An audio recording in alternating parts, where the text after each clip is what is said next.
So I'm rarely intimidated, and I'm a little intimidated by this fantastic group we have up here. I am not a political expert, so consider me a representative of the American people asking you these questions, okay?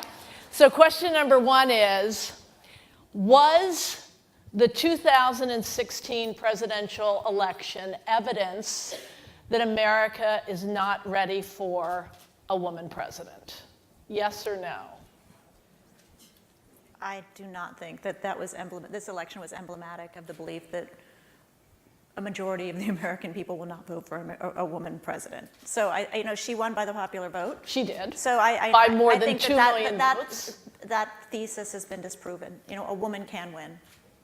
Yeah, I would say, we were talking about this backstage a little bit, that what has really been interesting about this, in the same way when Obama first came up, he was the hope and change candidate, was the moment candidate. Donald Trump was the moment candidate where he motivated people based on the rhetoric. They were angry, and those people came out for him. Mm-hmm. Katie? I hate that question. I think by asking the question of, are we ready for a female president, kind of normalizes what should not be. We would never ask ourselves, are we ready for a female CEO? Are we ready for a female congressperson? Of course we are, and of course America is. She earned the popular vote by more than 2 million votes, as you noticed, and I think America was ready and is ready, and maybe next time. So what do the results say about the kinds of candidates we will likely be electing in the future? We need great storytellers. We need people that have great visions. We need great candidates who can talk to the specific issues. I think it's one of the missed opportunities we've had over the past couple of months. During all the political debates, we didn't talk once about climate change. We lost these really important opportunities to talk very specifically about issues. So I'm hopeful that we can learn from a lot of this and that we can invest in those candidates that can be very specific. But Donald Trump didn't talk about climate change. He broke all the rules. I mean, there's never, I've worked in politics for a long time. And every single time, every week, he would do or say something where one would expect that would bar him from further progress. A normal candidate, 100% would have had to drop out 1,000 times during this last campaign. And we were just talking backstage. I mean, the idea that, say, you didn't pay your nanny tax looks sort of quaint nowadays, for a reason not to be able to serve. And I'll say, I was one of the Washington Post called me one of the prominent never Trumpers. That in mind, of course, this is all between us, right? We're not going to go any farther. That in mind, I think that we all have to do everything we can to make sure he's successful. And, I think Kellyanne, there was a really delightful picture last night that was tweeted out by Kellyanne of her leaning over the desk with Donald Trump in front of her. And there was sort of a name this caption game going on the internet. And the caption from Kellyanne was, they changed your password? Couldn't be. On his Twitter account. So, I do think what's happened in this election is extraordinary, and maybe we'll see something happen like this again, but I expect that the elasticity of behavior that's allowed in candidates going forward will probably snap back. So he's an anomaly in some respects, and yet not only did social media dominate this campaign, Donald Trump, you bypassed traditional media as Kellyanne Conway is doing right now. And Katie Stanton used to be the head of media at Twitter and also worked in the Clinton administration, or not the Clinton administration, in the Obama administration in the State Department when Hillary Clinton was Secretary of State.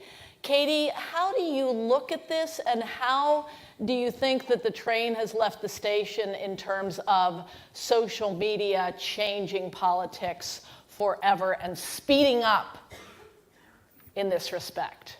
Yeah, social media can be used for good and for bad. And I think it's a great way to be able to talk directly to citizens and for citizens to speak directly to its representatives. I think the challenge that we have today is that we have, we've talked a little bit about fake news and with the role that potentially fake news has played in this past election. And it's a real challenge, I think, for a lot of technology companies who believe that they are platforms and not necessarily media companies, and they've kind of have a foot in both doors. And so they have to really pay attention to this. But at the same time, it's really hard to fight fake news when you have a president-elect who leads in fake news. He traffics in fake news. He tweets fake news. Yes. And so it's a very difficult thing to be able to combat. So have the rules changed, and 4 years from now, are we going to be seeing a presidential candidates using the Trump playbook and tweeting fake news? And what do you think, Anna? Yeah, I mean, I'm in the news business, right? So, I mean, Politico started 10 years ago, and the whole thing was a disruption vehicle where we, were faster than everyone else in Washington. And I think what you've seen is that just sped up even more so. But I would say, I really do think that Donald Trump is the unicorn. I don't think he's the new norm of how candidates and news is going to be spread. Okay.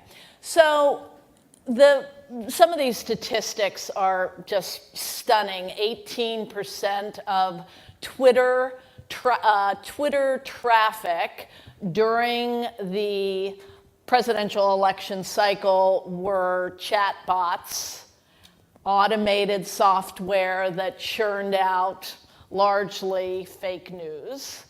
And there was a BuzzFeed analysis that showed on Facebook engagement was actually higher. Likes, comments, shares on the top 10 fake news stories than on the top 10 real news stories. And number one fake news story on Facebook was Pope shocking news. He endorses Donald Trump. So what does Silicon Valley need to do about this beyond what it is doing now? Twitter, Facebook, Google, other companies. I mean, I think they need to, I don't, work at those companies, but I think it's important for all of those companies to understand the role that they play in the dissemination of news and information, that it's hard to ignore, especially when you have an audience of 1.8 billion people, that you have a responsibility to be able to make sure, just like you work with advertisers to make sure that they're able to reach their, the right customers, you want to make sure that there's, a set of truthfulness in the content that you host and that you disseminate. I also think the earned media plays a crucial role here. I think reporters and editors are sort of morally outraged by what has happened in this election, where you could have people's sort of confirmation bias reaffirmed by fake news outlets that would help people sort of stay within sort of the blinders or the beliefs that they wanted to maintain. I think going forward, I think the media is going to play a crucial role in ensuring that the role of fake news and the amplification of fake news is clearly understood by voters or Americans or readers or watchers across the country. I think the storytelling around how fake news comes to be, sort of the content farms, whether it's Russian or American or I think all of that makes for compelling stories. Is when you talk about the importance of telling stories. That's interesting stuff to figure out and find out. And I think reporters all really enjoy being investigative in nature, and we'll see a lot more digging into exactly how some of these stories come about, these fake stories come about. Who has a question?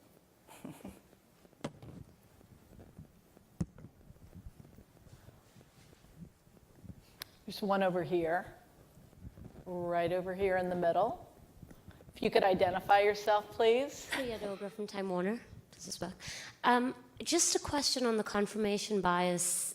You saw it in Brexit and you saw it in the recent election. There's been this sort of wholesale rejection of expert opinions. How does the news media deal with that now and in the future? I'll take that. I think that probably makes sense. I think there is a dialogue going on now, and I think it's very public in terms of how the news media handled this election, how we covered it. I think we covered it in a very different way than probably any other cycle. But I also think, I mean, polling, it's not like the news media just said Hillary Clinton's going to win because of whatever. I mean, there was 26 months of polling that said that. And so, there's the whole industry of polling, I think, is really being turned on its head. And so I think 4 years from now, the modeling will have to be different. Yes, over here. Hi, I'm Ashley Tappan with Insigniam. And given 52%, I think I saw, was the percentage of white women in America who voted for Trump, I'd really be curious to, I think it's important that we hear what they're thinking, and I'm sure that not all of us in this room voted for Hillary Clinton. I really am truly, authentically curious what these women, what's important to the 52%, and I'm sure some of you are in the room. I'd really love to hear from you. I'll take a stab at that, which is there's going to be a lot of unpacking, and that's still going on. I think as to A lot of what? unpacking as to how President-elect Trump cobbled together, for example, the 110,000 votes that provide the margin of victory in Pennsylvania, Michigan, and Wisconsin. And we don't have a true answer as to why 52% of women would vote for Donald Trump, other than, we suspect it's because they wanted to flip the table. And they didn't, the way the system is set up now doesn't seem like there's a fair opportunity, and something that is totally different and unpredictable is better than what they have now. Beyond that 52% of women across America voting for Trump, 62% of white working class women voted for Donald Trump versus 34% for Hillary Clinton, which I think surprised us all. Juleanna, what is the danger of, Juleanna has been for decades a very smart observer of politics, has worked in Republican administrations. What is the danger of the Republicans now controlling 3 chambers of the government and making big and very impressive gains all around in this last election? Is there a danger in that to the party? I believe we're in such no man's land right now. We really can't extrapolate what the policies are going to be coming out of this next administration. I mean, he's announced Tom Price, Congressman Tom Price, who has been nominated for HHS Secretary, has been one of the longtime proponents for eliminating funding for Planned Parenthood.